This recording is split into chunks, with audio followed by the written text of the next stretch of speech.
Welcome back to the program. Well, a passenger plane has crashed in the French Alps with 150 people on board. Among the passengers, a group of school children, and it's not yet known if any Australians were on board the plane. Germanwings flight 49525 was cruising at 38,000 feet from Barcelona on its way to Dusseldorf when the flight sent out a distress signal at 10:47 local time. Now, it plunged more than 30,000 feet in 8 minutes, crashing in the French Alps. Germanwings says there were 144 passengers and 6 crew on board. No one is expected to have survived, and the cause of the crash is unknown.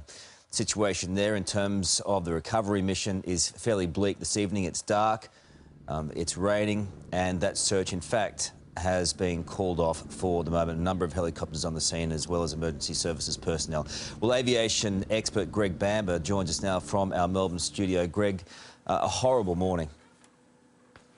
A horrible morning, and we really don't know exactly what the scenario is there. One of the 2 black boxes has been found, and that'll give a lot of information once it's been analysed, Carl. These aircraft themselves, there's going to be a lot of analysis on them, but they are really the workhorses, aren't they, in that region? They're widely used in Australia as well by Jetstar. They're popular and they're very safe.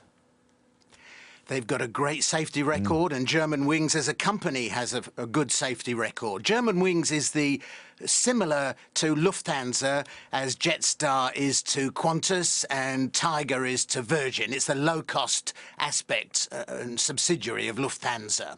OK, so in terms of where we're at with the aircraft now, is it more likely that it'll come down to maintenance or a mechanical problem specific to this flight? There won't be recalling, there won't be any safety message going out worldwide, will there, given that they are widely used, say, for example, by Jetstar in Australia?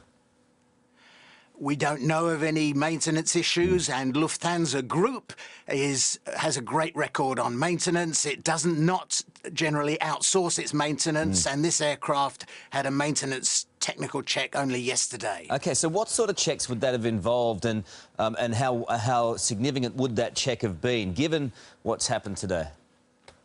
That would have been a routine check, and there would not have been any red signals or red lights flashing.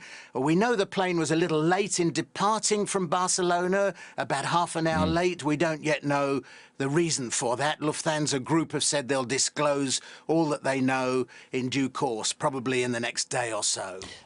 There's also been a lot of talk this morning about how quickly the flight descended, some speculating that it almost fell out of the sky. However, 4,000 feet per minute, it's not unheard of, is it? It's a very steep descent, but it's not unheard of. What indication can we have there on what might have happened in terms of maybe cabin pressure or mechanical fault, or also the possibility, of course, of pilot error?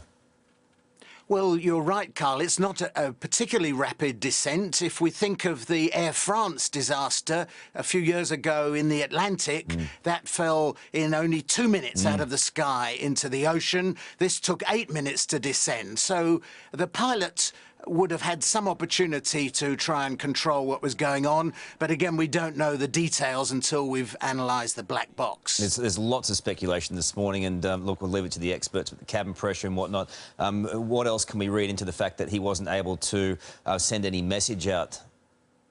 Well, things happen very quickly. It's rugged terrain there. The weather conditions are not good, and it's very mountainous, so there are lots of air currents going up and down, and the search has been called off now as night is falling in that area. All right, so much to talk about. We'll talk to you very soon. Thank you for that information this morning.